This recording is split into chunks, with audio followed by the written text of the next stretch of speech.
વ્યસન શું છે? વ્યસન આધીનતા છે, આસક્તિ છે. કલયુગને આપેલા 5 સ્થાનોમાં એક સ્થાન આસક્તિને છે, કે જે સ્થાન પર આસક્તિ છે ત્યાં કલયુગનો વાસ છે.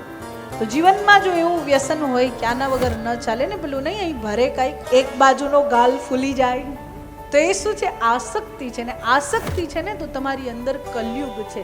આસક્ત ન રહો. એટલે કહ્યું છે કે ભગવાનના ભક્તો સાથે સંબંધ બનાવવો બહુ મુશ્કેલ છે.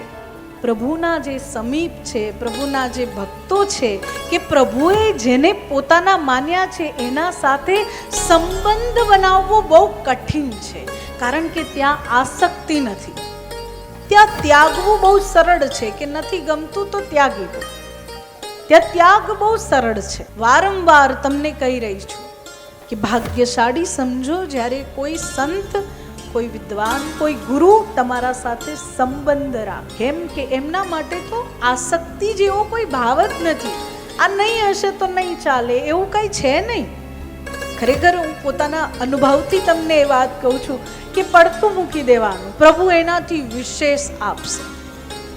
અને એ તો આપણા માટે બહુ મોટો મોટો પ્લાન કરીને બેઠા છે. તમે તમારું મન 5 BHK માં હોય, એમને તો તમને આપવો હોય 10 BHK, પણ તમે 5 BHK છોડો ત્યારે ને.